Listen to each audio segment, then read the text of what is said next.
sounds Are good. you good? All good? Ready? Yeah, all good. Wicked. Great. So, B. Wallis, welcome along to the Grind Diaries. Thanks so much for coming on. Really appreciate you coming in. Yeah, thank you so much for having me. No worries. Do you want to just kind of talk about who you are, what you do, let everybody know kind of what it is you do? I mean, obviously, we met at the amazing GAF event that our good friend James, that's behind the camera, put on back in, when was it, June? June? Yeah, it was June. Awesome event. So that was Southampton's first ever fitness festival. I was lucky enough to be asked to host, and you were one of the amazing guests that I got to speak to on the day. So that's how our paths crossed, I guess. So yeah, I mean, just to kind of get into that and talk about a little bit more about what you do, if that's all right. Yeah, of course. So I'm a women's mindset and fitness coach. So I've coached for 5 years now. Originally, the pathway for me was just focused on like the fitness coaching. It was helping women get into their gym, build their confidence, and because of my journey into coaching anyway, came from a place of really struggling with my relationship with food.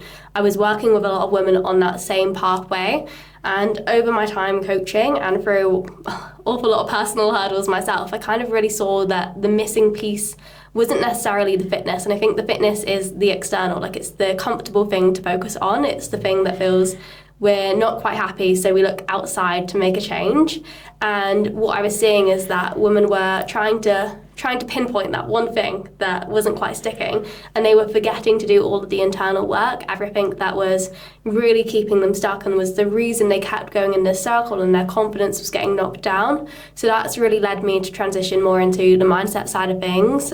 So doing my NLP qualification, which is neuro-linguistic programming, which if you don't know what it is, it's almost like they describe it like your brain is a computer. And you're almost reprogramming your brain. So you're getting rid of the limiting beliefs that have been holding you back, and you're helping yourself form new thinking patterns. And this year, doing my master's in coaching psychology, which has been a lot. Wow, what a journey. It's been a lot. So something that's really interesting, and I think a lot of people relate, not just women, but a lot of people will relate to this as well.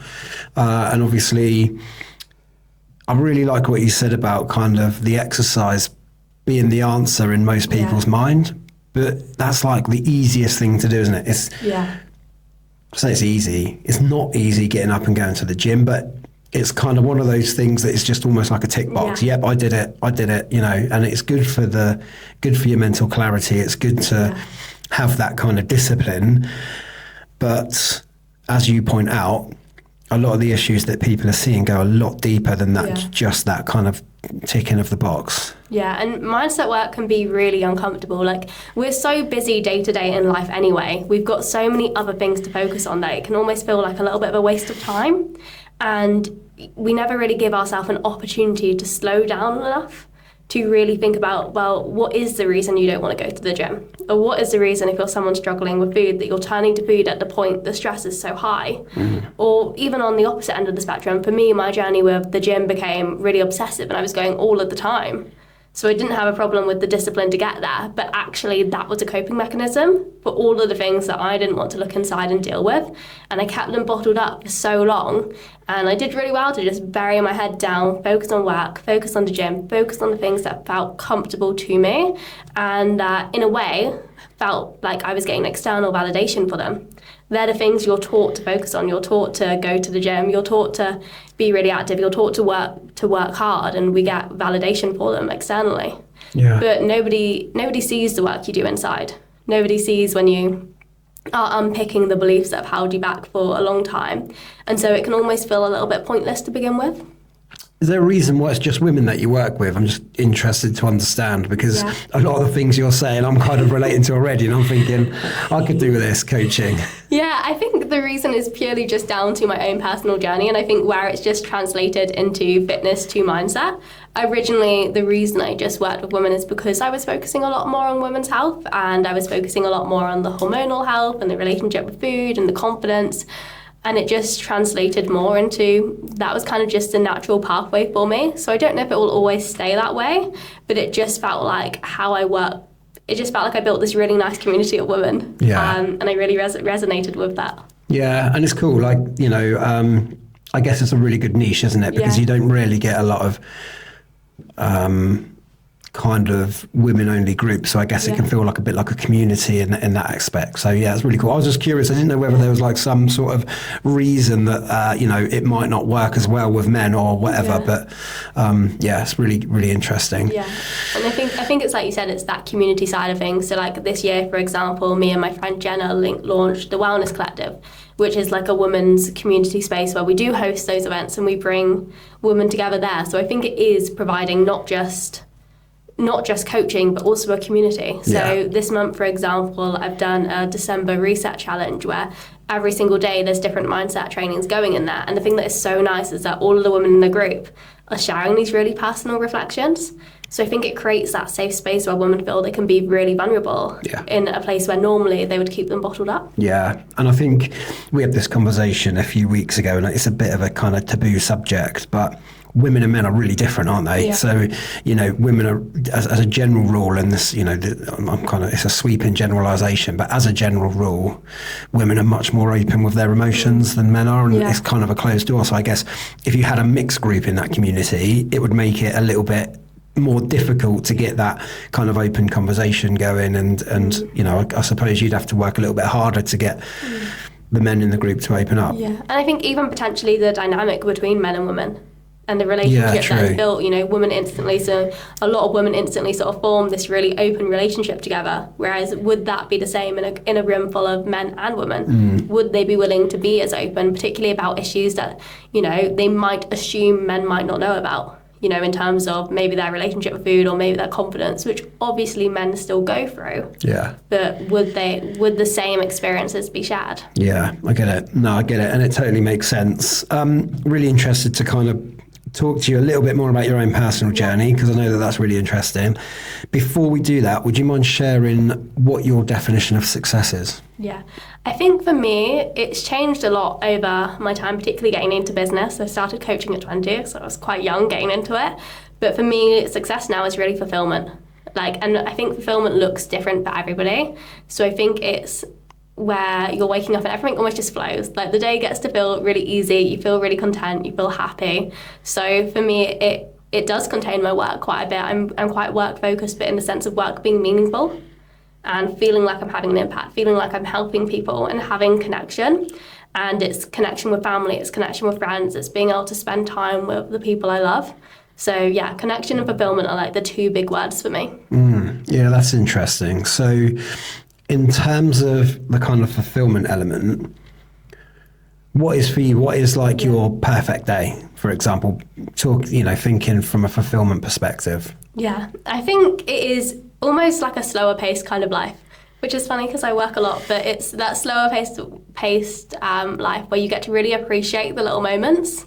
Like even just being able to take your time to have like a morning coffee or go and sit in a coffee shop, being able to have really meaningful conversations with clients where everything clicks into place and they start to have the big realizations, but also being able to like switch off at the end of the day and know that work is done and to spend time with the people I really, really love and having that balance. Is that something you've got to work at or you've had to work at in the past? Yeah, definitely. It's definitely something I have to work very consciously at. Being someone that I've always been quite work driven, I find it really easy to dive myself into work. And I have to be really conscious of making sure I give as much time to the elements of switching off and recharging and surrounding myself with the relationships as well, because that is all still very important to me. How do you define friendships versus clients? So what I mean here is like you do a lot of work with mindset. So if you've got a mate coming to you that's just like, I'm just really struggling, how do you draw the line between, well, this is actually work rather than just being a friend? I see the role in like a friendship and as a client really, really different, because when you're working with a client, your job is to never tell the person what to do. Like I can't tell you, I think you should go for this job. I think you should quit this job, because that's my opinion and you've got an entirely different worldview and I'm making assumptions, but you might be on a different path in your head. So I think as a coach, it's never your job to tell someone what to think. Your job is to help someone put together the pieces and to help them look inwards to find their own answers and to understand what they want, because it has to be them building the life that they want. Otherwise you can make the wrong assumptions for them. Whereas I think with a friendship, you do have a bit more back and forth. It's not always as open-ended, and you do give, I think with a friendship, you do give a little bit more of an opinion. Yeah, got it. I've always wondered, because I've worked with a coach in the past. He was actually a guest on the podcast once, great guy. And I always sort of thought, we met for a coffee occasionally. Yeah. And I always thought, I wonder where the line is, between being a coach and being a friend. Yeah. Do you know what I mean? It's like, because you're building such good, strong relationships with these people. I actually look at the coach that I had for a little while. I actually look at him as a mate now. Yeah. I don't work with him anymore.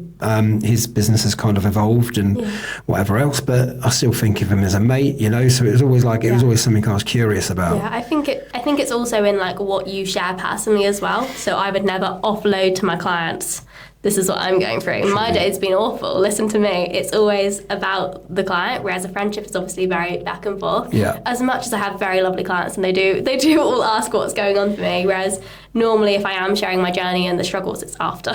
It's not during the chaos, it's after. Yeah. And it's the lessons.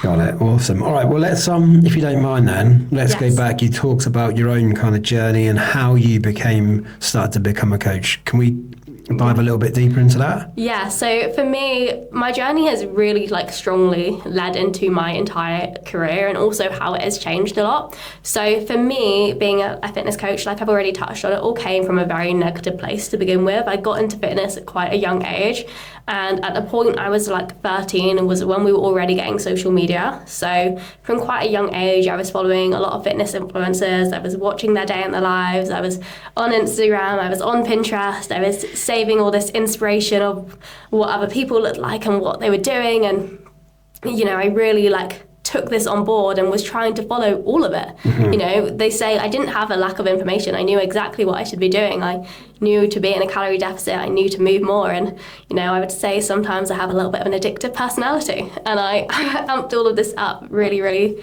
I amped all of this up and followed it and got more obsessive as I got older. Even to the point of, I remember I've got screenshots from me and my best friend of doing a diet competition together. And we were 15 and we were counting, we'd give each other a point for the type of food that we had. If we had a bit of chocolate, that was a point. And that got more and more obsessive the older I got, to the point where I made myself quite unwell. I was about 6 stone at my lightest. I lost my periods. I was doing over 20,000 steps a day, walking across Portsmouth at night time to get the steps in, which is crazy when you think about Portsmouth. And walking through student towns really late. And I didn't think it was a problem. I thought I was being healthy. So other people would look at me and say, my family were getting concerned. And I was like, no, you're the problem. I'm just being healthy. It's a weird one, isn't it? Because I guess the opposite to that is not giving a crap and being completely unhealth conscious and eating as much shit as you can fit into your mouth and not exercising at all. But like you say, it becomes an obsession. Then I guess it does become unhealthy. When was your kind of point of realization? I think I got to a point where I'd been following a coach for a long time, and I eventually reached out to her. And the real pivotal moment I remember, because I was working with her, but I was still really scared. I was still going off my own back and going and doing loads of extra steps. I wasn't really eating what I was supposed to be eating. And I kept losing weight. And she was like, B, at the end of the day, if you do not do something about this, I will not work with you. You will need to work with a therapist. There's something wrong, and I won't work with you. And I hadn't had a good relationship with therapy in the past. My parents tried to get me to go when I wasn't really ready, and so I absolutely refused. And so that was the turning point for me. I was like, okay, it doesn't matter if you want to do this or not. You don't have a choice now. Mm-hmm. And really, I battled with that journey with food for a really long time. And even I would say, and I've been really honest with my clients about this, even when I was coaching and I thought my relationship with food was in a good place, it wasn't. Because, a lot of the fitness industry is disguised in, calorie counting, for example. And I was following a bodybuilder's lifestyle and pretending that was healthy. Okay. And it's not that has to be unhealthy, but it was unhealthy from the perspective of coming from a disordered eating relationship with food and using that to cover up. So if I couldn't calorie count something, that would stress me out. I went for a meal out with my partner once, with his whole family, and it was at the Ivy. And the Ivy has QR codes at the bottom of the menu if you want the calories. So I scanned a QR code to get them and hid my phone because I didn't want him to see, because I knew the behaviours that I had still weren't healthy. And I was scanning the calories, and he looked over and was like, "What are you doing?" And I was like, "Nothing." Quickly put my phone down, and he thought I was texting someone else, and he thought I was hiding something. So we were at this family dinner in this really awkward argument, and we got home after, and I was literally just looking at the calories, and I was so embarrassed to admit. So even at the point when I thought my relationship food was healthy, it took me so long to actually get it to a point where I don't need to calorie count. I can fuel my body. My cycles were normal. That was a real journey over those 5 years. And I think it was because I wouldn't really admit to myself there was a problem. Mm-hmm. You mentioned social media. How much of a role do you think that played in that becoming disorderly? I think it played a really big role, both in the beginning, because I was following these fitness influencers and I was seeing that as normal. And it was all my feed was surrounded by all of the time. And then when I did my personal training course at 20, I then had this added pressure of I've got to look a certain way or people won't be coached by me. And my whole life was online. So even when I had worked really hard on my relationship food, I suddenly entered this new chapter of, well, now I'm an example. And now I've got to show what it's like to have a healthy lifestyle, and what will people think if I'm doing this? So I think it played a really big part in creating it and causing me to hold on to it. Do you think that, I mean, so where I'm trying to get to here is trying to find the balance between where you got to versus people that don't really care. I think people need to be health conscious. I think they need to be conscious of what they're eating. I think that people should exercise. Yeah. I think that, and I'm coming from a journey that's different to yours, so forgive me if you don't agree, but I think that people should stress a little bit about not exercising, and they should stress a little bit about having a really bad day of eating, because otherwise you can quite easily fall back into old habits and old routines. So, and I think the other problem is going back to what we were talking about a second ago with social media, is what I found over the years is that there's so many experts, and these experts have now almost started competing with each other. Yeah. What's right? What's true? You got one guy saying, of course you can eat Rice Krispie squares that are full of shit and sugar. And you got one guy saying, no, you should eat nothing but steak and salt. Yeah. So you're like, well, who's right here? Everybody wants to believe the guy that can eat Rice Krispie cakes all day. Yeah. But, the reality is I think that it's about having a broad understanding of food, understanding that, no, you can't really create a diet around Rice Krispie cakes. Yeah. Of course you can lose weight on them if you ate 3 a day. But it's about nutrition as a whole. And I think the other thing is that a lot of people confuse health and weight loss. Yeah. Because they're two separate things, right? It's one thing to be healthy and one thing to lose weight. And the reason that I say that is because technically on a calorie deficit diet, you could eat a Domino's pizza a day and you probably would lose weight. Whereas that's not being healthy. Your insides are going to be screaming at you after a month if you eat Domino's pizza every day. But from the outside, you'd probably have lost a little bit of weight and you'd probably look all right. So how do you, where is the balance in all of that? Especially because a lot of the people I work with are weight loss clients, and they've come from that mindset of they've followed lots of different diets, and now they're in that polar as well. If they're on social media and they're going, well, this person is saying, just build my relationship food, eat whatever, it's fine. And this person is saying, I need to lose weight and I need to cut everything out. So what do I do? And I think the biggest thing for me is respecting your body. Even though I've worked on my relationship with food, still have a very healthy diet. I'm just not going to mind a meal out, and I'm not going to get upset if I have a drink with a friend. But all of my meals are still really balanced. I still move, I still do my workouts, but that's from respecting my body and knowing how I feel if I don't. Like, I really struggled after losing my periods. My estrogen stayed low for a really long time until I eventually had to go on HRT, which is hormone replacement therapy, and I'm 25. So it's a really young age to be on it. Yeah. But I was getting like PMDD-like symptoms every single month for half the month, which is, I was basically getting really depressed for half the month. I couldn't concentrate. I was forgetting my friends' names, which is really embarrassing at 25. My moods were all over the place.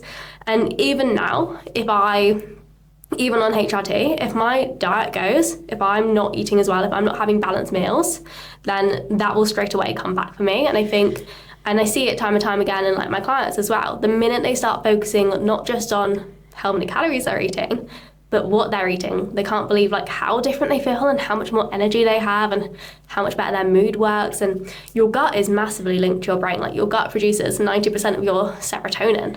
So if you're not eating properly, it doesn't just impact your energy, it really impacts everything. Mm-hmm. Yeah, it's really interesting actually. The guy that owns this studio, he's on a bit of a journey at the moment, all to do with gut health. He was telling me all about it last week when we were here, and it's really interesting. It's something that I'm not very educated on at all, but I'd love to learn more about. Out of your clients that you work with, if they've got a bad relationship with food, would you say that the majority of them have a bad relationship with food because they make really poor choices in terms of what's going in? Or is it more people that are so overly conscious, a bit like you were, so overly conscious of what they're eating that actually they're not getting anywhere near enough nutrients into their body? Yeah. Do you know what? It's really complex. It's very different. But a lot of the time when we work on the relationship with food, it's actually something completely different. So part of it is the food choices, because once you're on that diet of having Rice Krispies, you just want more Rice Krispies, and then that becomes a really hard cycle to break. But a lot of the time when people are turning to food from an emotional standpoint, there's normally something else going on under the surface. And that's kind of what led me into the mindset work. Is a lot of the time when you go to work on your relationship with food, it's actually normally because maybe you're struggling with the fact that you're really lonely in the evenings and you don't know how to be by yourself anymore. Maybe it's the fact that you've had a really, really stressful day and you don't know how to process that emotion. So a lot of the time when I ask my clients when was the first time they started struggling with food, a lot of them say 13, 15, like teenage years. If I'm working with someone that is in their 40s, it's over 20 years of struggling with food and using food as a coping mechanism and using food as an outlet. So what often helps is, one, looking at the foods that they're eating to make it a little bit easier for them to make better choices so that they're not on that constant roller coaster of cravings, but also adding more into their life, like adding things that they look forward to, adding things that help them relieve stress, adding more balance into their life so that the food doesn't feel like it has to take up the whole headspace. Mm-hmm. Because the more you get really fixated on I just need to stop binge eating, I just need to stop turning to food, all of a sudden you put this massive pressure on yourself. And if you do mess up, then you're going to beat yourself up even more and find yourself down this cycle again. Yeah, I totally relate to it because I'm exactly the same. I'm like, I can go 3 months super disciplined, eating really well every day, exercising every day, feel great, lost a bit of weight. And then one thing could just take me over the edge and then that's it. Like my mindset goes, we screwed it now, so you may as well just enjoy eating crap for the rest of the day. But then of course tomorrow comes and I feel a little bit groggy because I'm eating crap yesterday, so I'm not gonna eat the way I've been eating. I'll just have another day, and all of a sudden you're back into a cycle that you're in 3 months ago. So what's your kind of advice for people that... Yeah, and one lesson I think that is really important and really puts it into perspective is, realistically, if you could be perfect all the time, you could have every single calorie counted, every single meal counted, you hit your steps every day, you never missed a workout, and that was that for the rest of your life, would that really make you happy? Because most people don't really want a life that is their food calorie counted every single day and to never miss a day of stats, because they want to go on holiday. Mm-hmm. They want to have a date night. They want to make cakes with their kids and enjoy them. Like, life is so much more complex than that. And so we're not aiming for perfect. We're aiming to look after ourselves and to fuel ourselves, but that doesn't include that 100% rigidity. Yeah. Yeah, I get it. I do get it. See, my opinion and my theory is always that, you know, or my target is always that I get down to a weight that I'm comfortable and happy with, so that I can then create a lifestyle around it that I can be comfortable with. So I guess you kind of go out of balance for a period of time to shift the weight, and then you can start to slowly bring that balance back to, you know, to kind of live a normal-ish life. How does that work if you're not doing the bit at the start? Is it a slower? Do you mean if you're not? I think when a client has really struggled with their relationship with food for a long time, they might not necessarily be able to go into that 100% rigidity. Or they'll do it for the 3 months and then they'll rebound. So actually, if you can take that more consistent approach and allow yourself that meal out, you're able to show up consistently more long term, and as a result, still see those changes. Yeah. So it's more of you're kind of going into and you're trading yourself into a lifestyle that's going to be like over a longer period of time, but it's going to be something that you can just continue for forever, pretty much. Yeah, so it teaches you straight from the get-go how to actually learn the skills, like relearn how you see food, relearn your own confidence, relearn, you know, I do a lot of work with my clients just actually understanding what they want, relearning who they are at this stage of their life where they've maybe lost their confidence and they've maybe been doubting themselves for a lot of the time. What do you think is the most common thing that you see, the most common theme between clients that you see that sits within their mindset that is giving them this this bad relationship with food? Yeah, I think the thing that is showing up now that keeps them trapped is a fear of failure is a really big one. You know, they've done so many different diets.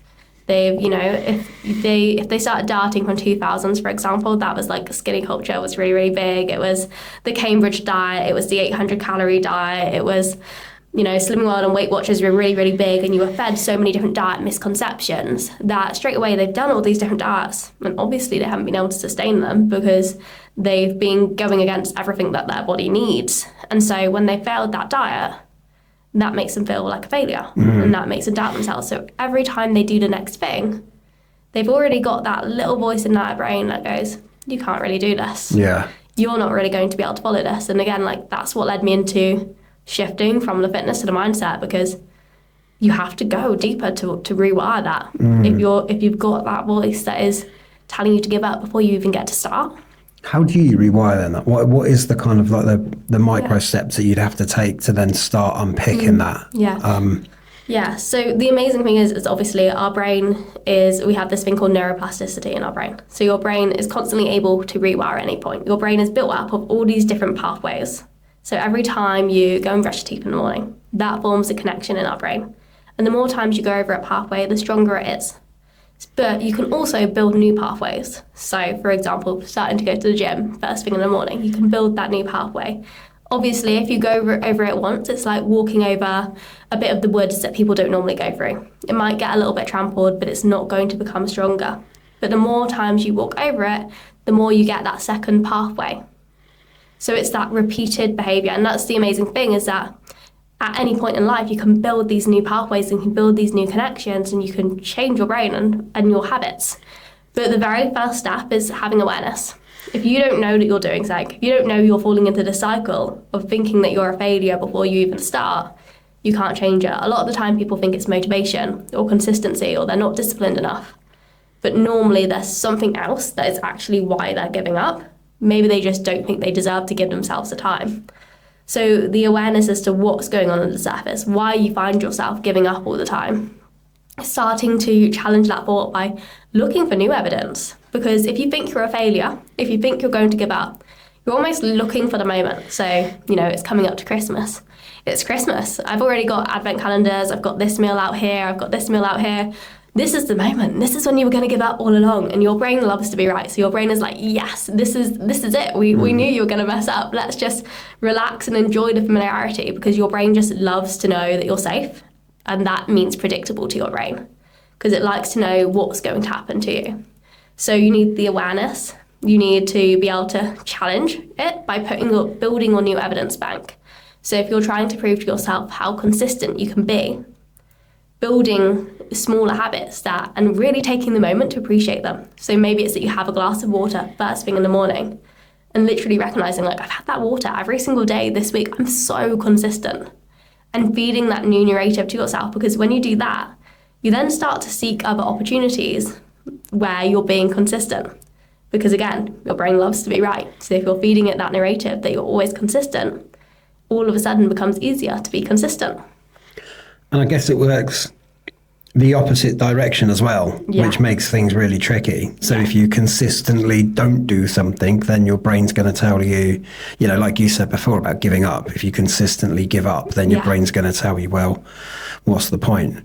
Yeah. Which I really, I understand, because, I've seen so many people do it. And just in general conversation, you hear people saying things like, well, it's December, so I'm probably not going to be too worried about. And, you sort of think, I kind of get it, but,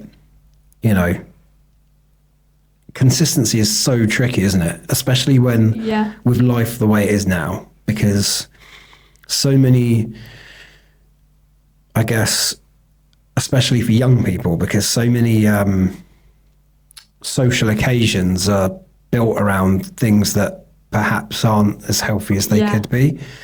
So, this is where I kind of personally struggle, is like the balance, finding that balance. How can I, do the things that I love to do, but still stay healthy, because that's the bit. It's like consistency. Then you have your meal out and you have a few drinks and whatever else, and you wake up the next day feeling a little bit. And then that's when the brain goes, aha, there you go. You're back to where you used to be. So how do you then continue that on? Like, how do you find consistency within that kind of lifestyle? And again, it's you get to define your values and what that consistency is going to look like for you. So even little things like having anchor point habits to get you back on track. What are anchor point habits? It's a habit that almost signals to you that you're that version you want to be. If you've got that future vision, that goal that you're working towards, thinking about how that version acts on a day-to-day basis. So what decisions they make, what they do first thing in the morning, how they get ready in the morning. What does that person do? And what are their habits? And almost picking some anchor point habits, as in that you can always rely on, that almost show that you're already that person. Because often we have this goal, we have this version of us that is really confident, or that has lost the weight, or is really consistent, and we put them up on a pedestal and we think, God, they're so far away from me. And so the goal is almost to trick your brain into making this gap smaller, because your brain doesn't like this difference, and it sees it as it's constantly trying to bring them back into congruence, because it doesn't like it's like, well, you're not here, you're never going to be here. So it tries to close the gap. Whereas what we can do, if we visualize where we want to be and who we want to be and how we want to show up, and we start bringing that into the right now. Because one of my favorite, I don't know if it's a saying, but the only difference between you right now and who you want to be is your habits and your beliefs and your mindset. So if you can start showing up as that version of you already, you're already getting closer. Yeah, it's very, very interesting. So rather than thinking, I want to be the kind of person that gets up in the morning, drinks water and eats a really healthy breakfast, you start to say, I am that person. And then, you actually start to follow those kind of commitments. So one of my favourite tips for my clients, so when the morning is often a really big focus point, wanting to get up, wanting to move, for example, is simply going to bed and almost playing like a movie in your head of exactly what your morning goes like. So, you imagine seeing the 6 a.m. alarm on your phone and getting up and getting ready, and you run through that step-by-step process, because your brain really struggles to tell the difference between something you've visualized and something that is really happening.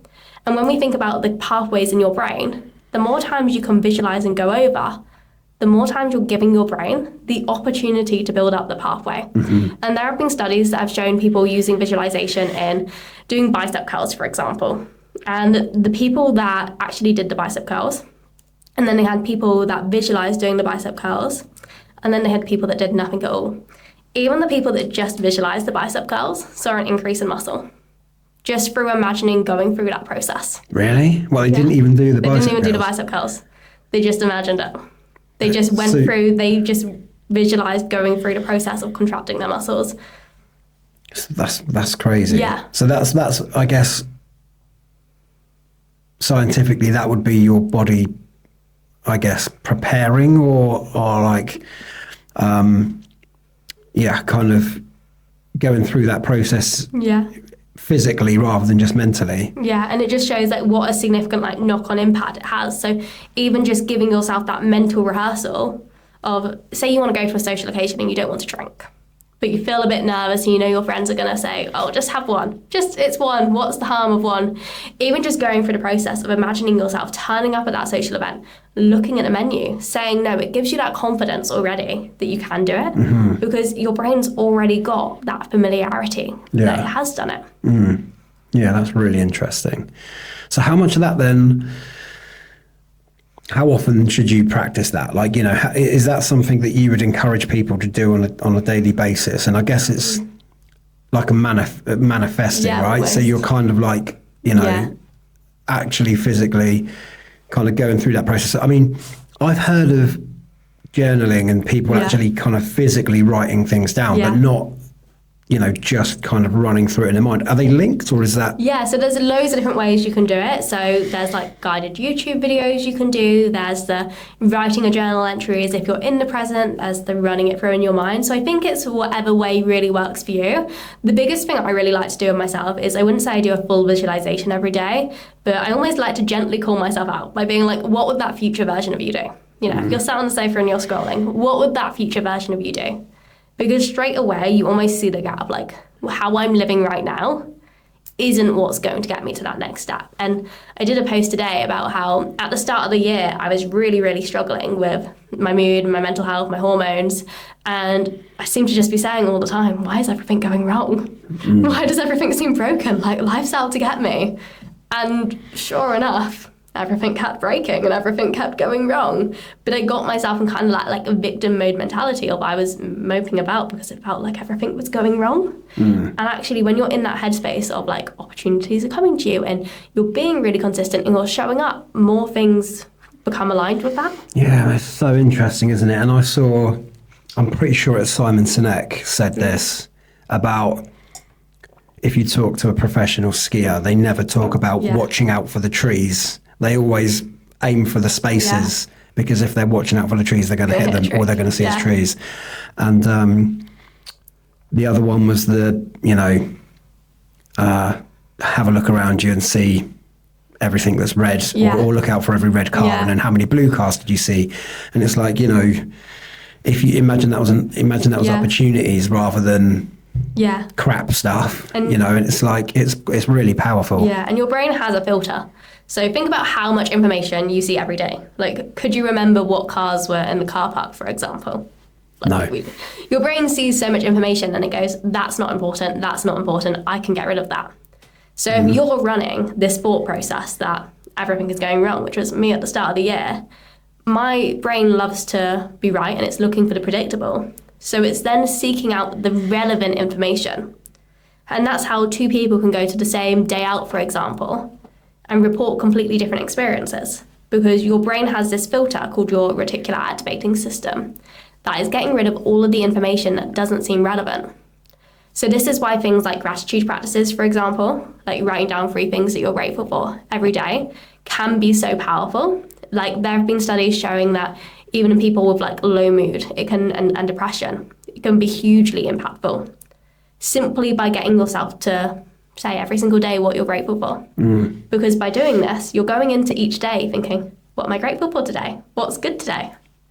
Instead of looking for what's going to go wrong now. Yeah, wow, that is, it's crazy, you know, because you do, you have these days, don't you, where you think everything's going wrong, and then everything. Well, there's a saying, it comes in threes. Perhaps that's why. Perhaps that's why, because after the first one, you're looking out for the other two. Yeah, and if you think when you have a stressful day, that's when people then want to turn to food, for example, or they then want to sit on the sofa and scroll and like mope. And so straight away, you're giving yourself a bad day because you put yourself in that headspace where you can't move on. Yeah. Instead of, if you felt like this is just a bad moment, the day's going to be fine, maybe you would still go and do that workout. Maybe you would send that message to someone about a collaboration you wanted to do. Maybe you would, I don't know, maybe you would watch an educational video. I don't know. You would take that step because it was just a moment. Okay, so you've got these, let's call them kind of behavioural issues where, you're not eating great. Yeah. You're scrolling on social media too much. You're looking out for the negatives all the time. First of all, how do you kind of recognize that in a client? Like, how do you understand that they live like that? And then where do you start? Because all of this stuff's kind of like an outcome, isn't it? Yeah. They're doing that for a reason, and they're doing that for a reason. So then how do you, it must be quite tricky for you to really dig in and understand, well, this is probably the reason that you're doing these things. And a lot of the time it's a bit of an onion. You focus on one thing to begin with, and it starts to have this really positive impact on the next thing and the next thing. And particularly when I work with people on mindset, they're coming already. They are ready to explore a little bit deeper, and you're already having more meaningful conversations about their why, and you're understanding what's coming up for them, what the protection is when they're not following through. Whereas when I work with someone on fitness, how it often starts is we'll start off by focusing on the external, something that feels really tangible. And then we'll start to have these conversations around just understanding the moment of, well, what came up for you when you struggled to do that workout? What were you telling yourself? Was that the truth? What was underlying it? And we'll look at what their current day-to-day habits are, what their typical routine would look like, and we'll just focus on one micro moment. So normally the morning, because your brain is the most susceptible to things in the morning. So normally if you can start the day on a good note, the rest of the day feels so much easier because we have decision fatigue. So by the end of the day, it's really hard to make good choices. Yeah. But if you've started the day, you've had a great breakfast, you've got a walk in, you've had a glass of water, it feels a lot easier to follow through on that because your brain's already set the intention. Yeah, I get it. And then one habit leads to another, and then you get to a point where you go, I better not eat that chocolate because then I'll have ruined all the hard work that I've done. And then you start to get momentum and I guess consistency. And even just building that awareness, I've worked with clients that sometimes, like me, I didn't realise I had a problem with my relationship with food. But once I started to work on other areas, once I was really enjoying the gym and the movement, I started to get a little bit more honest with myself. And I started to question myself a little bit more. So, I have one of my clients that always jokes at me, always asking the difficult questions, because I will question what they're doing, and I'll ask them questions to get them to really reflect internally about how they feel they showed up that week, or what it is that really stood out for them that week, so that we can start to go a little bit deeper behind their behaviours and their habits and understanding what they give to them. Because a lot of the time, the habits that we don't want, the negative habits, the reason we have them is because they protect us. And they are giving us that secondary gain. So for example, if we think about doom scrolling, normally it might be because we're overwhelmed about having to choose what task to do and we're avoiding it. So it gives us comfort. And procrastination, how does that fit in? Procrastination is, again, normally a massive protection mechanism, because normally there's a reason we're procrastinating on whatever we need to do. Whether it is because we're worried about doing a certain work task, we don't know how to start it, we don't feel like we're good enough, it seems like too big of a task. So normally procrastination is your brain's way of protecting you, because it's way easier to not start a task than it is to start it and fail, or to start it and have to figure out those next steps. Yeah. And I think the reason I asked that question is because I often link procrastination to doom scrolling. Yeah. If I've got something that Definitely. If I've got something that I need to do and I tell myself I'm going to do this today, but it's almost like a comfort blanket. Yeah. I'll go, well, I'll just have 15 minutes. I'll sit down and have a coffee. But having a coffee means sitting on my phone and flicking through videos or whatever. And then obviously that 15 minutes becomes 45 minutes to an hour. And then you go, I haven't got time to do that thing now. Yeah. Do you know what I mean? And it's like, it's really tricky. So like, so then it's looking into like what the task is. So for example, something I procrastinate on all the time is filming videos for like resources to put out. Okay. And often the reason when I've kind of dug into the subconscious of it, and they were videos to be like freebies, so to send out and to put on YouTube, that sort of thing. And a little bit of the subconscious is that if I create the video, I'm giving myself an opportunity to be seen, and I'm also giving myself an opportunity to be rejected. Mm-hmm. You've got that little voice that goes, what if no one watches it? What if it's a waste of time? What if I'm just creating this for nothing? So it's kind of, it will obviously be task dependent, but it's what is the task? What are the steps? Are we overwhelmed? What does this task lead to? What if it's a really straightforward task, like something that means nothing to anybody else, like, I don't know, the washing up or putting a shelf up or whatever it might be? Like, where does that kind of come into? And sometimes the procrastination is just what we're used to. Yeah. It's what we do all the time. It becomes second nature. Just like that pathway that you spoke about. Doom scrolling gives us that constant dopamine hit. Mm-hmm. Washing up is boring. Yeah. No one wants to do it. And again, it can also be, once you've done the washing up, what do you do then? What's your next task? Are you avoiding something bigger for the day? Yeah. Yeah, got it. Yeah, it's really interesting. So going back to your own kind of personal journey then, you have this eating disorder that you kind of, had this kind of light bulb moment, if you like, about, okay, I think I might have a bit of an issue here. What were your kind of personal steps to then kind of solve those? Yeah, so it was partly exposure. Like, I've been surrounded by so many incredible people. When I started personal training, for example, I worked really closely with someone that was kind of a mentor and a friend who almost just very gently raised, it wasn't in a direct way, but he would be like, oh, this scientific study about this, and let's focus on how strong you can get, and really gently like shifted that narrative for me. And then it was going into, it was exposure in different circumstances. It was almost, my partner now was a really, really big part of it, because he has the healthiest relationship with food I've ever seen, and so do his entire family. And I remember going for a meal out with his family once, and they were all sharing food. And for me, who was terrified of calories at the point, I was like, what are you doing? Don't take my food. Like, I've worked out the calories here. Like, don't take the food. So it was putting myself in those uncomfortable situations. And it was recognizing that for me, food was a massive source of control. And so it was giving myself new purposes as well, and new things to look forward to. Mm-hmm. And like I said, other coping mechanisms. I got to a point where food controlled so much of my life. I am not from Southampton, so when I found myself at 22, self-employed with my own business, living by myself.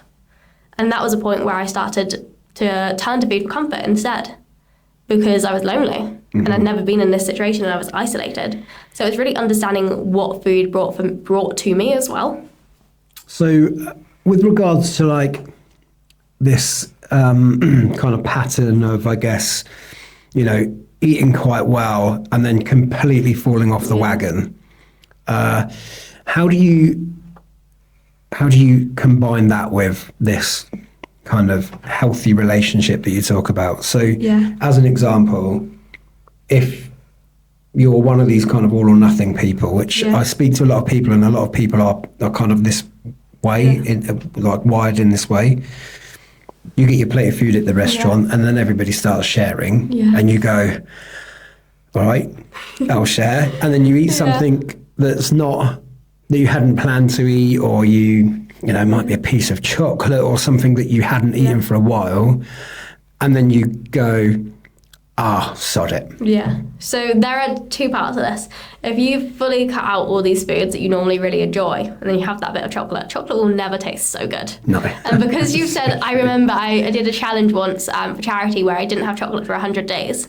I cannot tell you how amazing chocolate tasted after. It was never tasted anything like it. So if you are completely restricting yourself of it, when you have it, it's a big deal. And that's where you're much more likely to lose control. So one, making sure that healthy for you is realistic. You know, that the meals are balanced, but you're enjoying your food. Because if you're eating, once worked with a coach that had me eating chicken and lettuce, and that was my lunch and my dinner.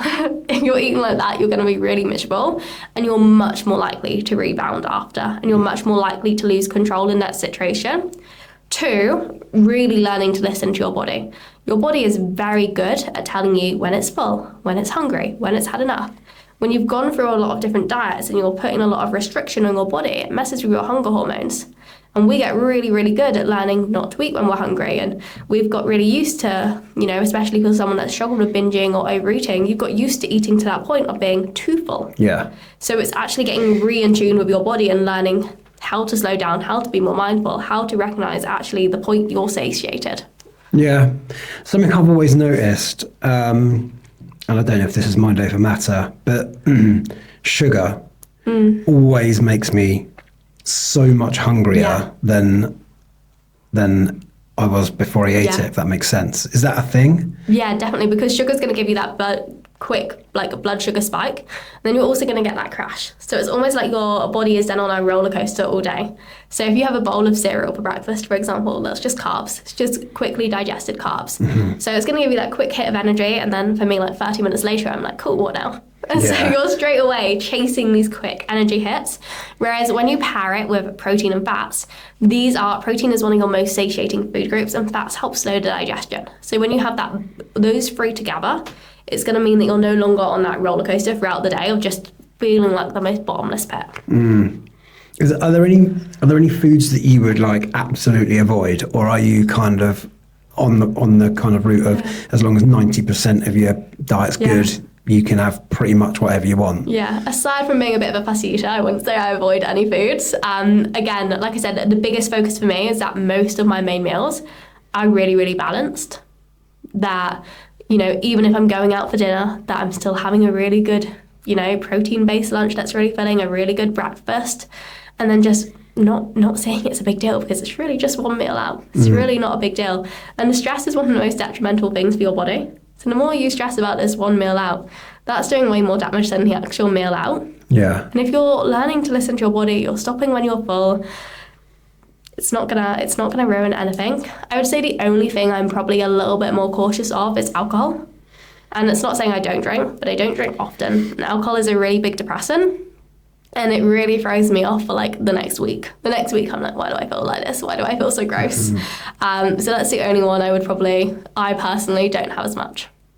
Yeah, and I agree. I think it's always been my kind of issue, I think. You know, it's like if I'm could eat really well for 3 weeks and then go out with a few friends, and it doesn't, you know, I'm getting a bit older now, so can't cope with it like I used to be able to, but I will feel that for 3 days later, and because then I've eaten crap for 3 days, I then feel like crap for another 3 days, you know, because of the knock-on effect. So what do you do in that kind of social situation then? Do you just tend to not drink, or is there a certain drink that you'd go for? I kind of had this rule after going through the restrictive journey that I wouldn't cut anything out.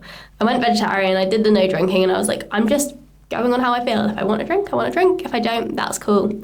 So I do just let myself, you know, I won't say yes to the first offer of the drink. I'm like, oh yeah, in a moment, let me just settle into the occasion, because it's almost like autopilot, like you feel like you have to, or you're being rude. And then I go with the flow and see how I feel. If, you know, if I know I've drank the week before, I'd probably avoid it the week after. That's just personal choice, but I just let myself be in the moment, be comfortable. And then I think it's really important to not feel like you need it as a crutch anyway. Yeah. I want to ask you about identity and how that comes into it. Because again, like, you know, growing up in the era that I grew up in, drinking was part of the culture. It's a massive drinking culture. It's so different these days, but back when I was a kid, there were pubs and clubs and all sorts open till 2 a.m. and everybody was out. Like, it was, if you weren't out, everybody wanted to know why. So that then obviously, you know, going through all those years of going through that becomes part of your identity then, and then like, you know, now I'm, you know, and the guy that goes out to the pub and has a few drinks with friends. How is that part of the same kind of journey that you've talked about, and what part does identity play in this kind of? Yeah, I think working on my identity has like been one of the biggest changes for me in every part of my journey. From originally, I was the fitness girl, I was the one that was really obsessive, and that kept me trapped though.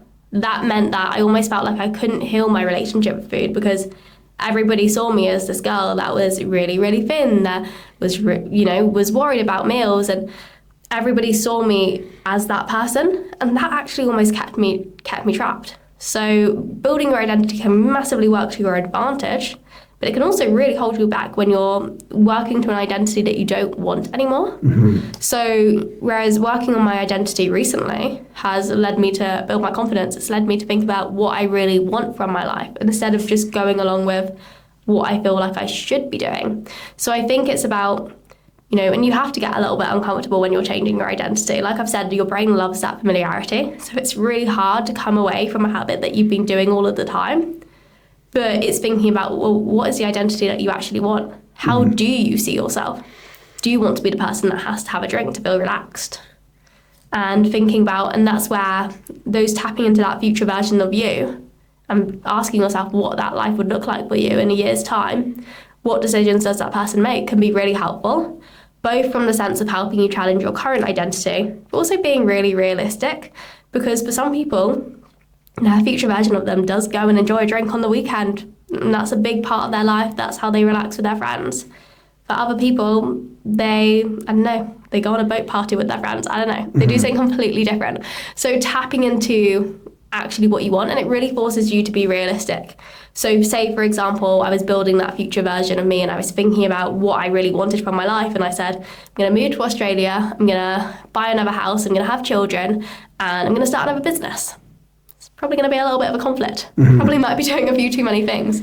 So it also really forces you to be realistic about what you value and what you want. Yeah, and I guess it falls back to what we were talking about earlier about that kind of manifestation of like, I am going to be this person. Like, that's the kind of shift in your identity, right? Understanding that it's not somebody you want to be, but it's somebody that you have to start behaving like. Yeah. Thank you.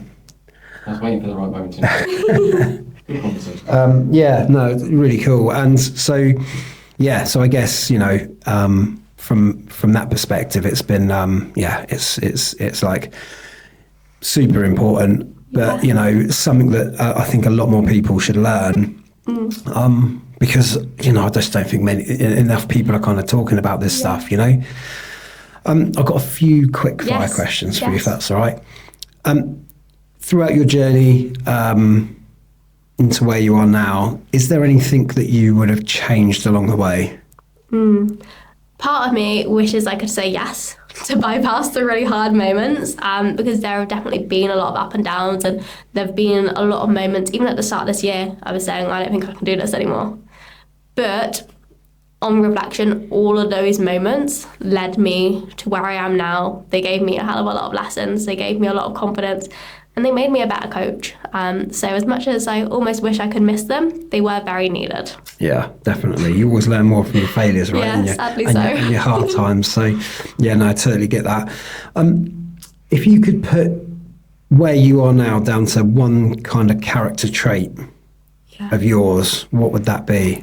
I think resilience, like that ability to just keep going, no matter what. Even when it feels like everything is against you, even when it feels like everything is going wrong, just that ability to stay calm, almost like so what it a little bit, and just keep showing up. And I guess, again, that falls back to the kind of stuff we've been talking about, you know, knowing your why, building your identity, making sure that you're thinking about that situation, so that you've always got that kind of destination to get to. So, or focus, I guess is a better word. You've always got that focus. So when there's loads of shit going on around you, you can just be like, Yeah. That's what I'm aiming for. So I'm going to ignore Yeah. the noise And and crack on. I think when you've got such a big goal, it almost makes everything else irrelevant if you know that you really want to be doing X, Y, Z. And that's really important to you. You're going to make it happen no matter what. Yeah. Last question then. If Yeah. you could, or if you could give the listeners of this podcast one thing Yeah. to take away, one kind of piece of advice or nugget of wisdom, what would that thing be? I think the thing I am most grateful for myself for is surrounding myself with the right people. Putting myself in different rooms, networking, meeting new people. That was the thing that forced me to grow, gave me new opportunities, and I think it's really, really hard to see a different pathway and a different light if you're not surrounded by people that support that. Yeah, that's really cool. It's just like becoming the average of the 5 people you spend most time with, that kind of thing. 100%, yeah. Incredible. B, it has been so interesting talking to you. Like, I've loved it. Like, I feel like I've learned a lot. Yes, it's been really good. How can people get hold of you if they want to kind of get hold of you and learn more? Yes, so my Instagram is at Wallis Coach, which is the main place you'll find me. Awesome. B, thank you so much. Yes, thank you so much for having me. It's been really good. Yeah, it's been awesome. Thank you. So-